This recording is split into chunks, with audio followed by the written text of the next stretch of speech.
بادشاہ کی اپنی بیوی سے محبت۔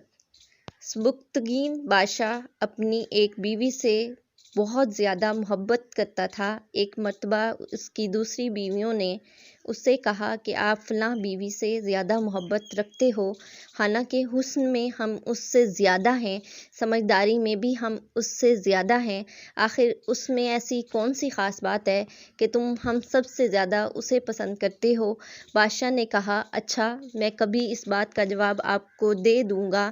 کافی عرصہ گزر گیا، کسی نے اس بات کو نہ دہرایا، اس کی بیویاں یہ بات بھول گئیں۔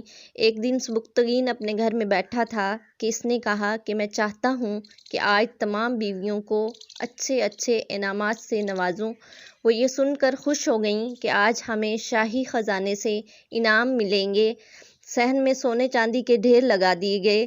بادشاہ نے کہا کہ اس میں جس بیوی کو جو چیز زیادہ پسند ہے وہ دوڑ کر اس پہ ہاتھ رکھے، وہ چیز اس کی ہو جائے گی۔ چنانچہ جس وقت میں اشارہ کروں تم اپنی پسند کی چیز پر ہاتھ رکھ دینا۔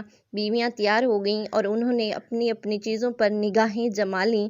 جیسے ہی بادشاہ نے اشارہ کیا، سب بیویوں نے دوڑ کر اپنی اپنی پسند کی چیزیں پر ہاتھ رکھ دیا، لیکن وہ بیوی جس سے اس کو زیادہ محبت تھی وہ اپنی جگہ کھڑی رہی۔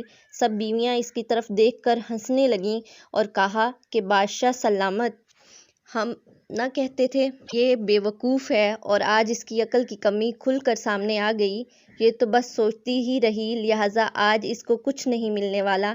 بادشاہ نے اس سے پوچھا، اے اللہ کی بندی، تم نے کسی چیز پر ہاتھ کیوں نہیں رکھا؟ وہ کہنے لگی، بادشاہ سلامت، میں پوچھنا چاہتی ہوں کہ آپ نے یہ کہا ہے نا کہ جو چیز پر ہاتھ رکھے گا وہ اس کی ہو جائے گی؟ بادشاہ نے کہا، ہاں یہی تو میں نے کہا تھا۔ اس نے یہ تصدیق سنی تو آگے بڑھی اور بادشاہ کے کندھے پر ہاتھ رکھ کر بولی، بادشاہ سلامت، مجھے تو آپ چاہیے، جب آپ میرے ہوں گے تو پھر سارا خزانہ میرا ہو گیا۔ بادشاہ نے اس کی یہ بات سنی تو باقی بیویوں سے کہا، دیکھو اس کی اس عقل مندی اور محبت کی وجہ سے میں اس سے زیادہ محبت رکھتا ہوں۔ اس طرح جب انسان محبت الہی کو تھام لیتا ہے تو کائنات کی چیزیں اس کے لیے مسخر ہو جاتی ہیں۔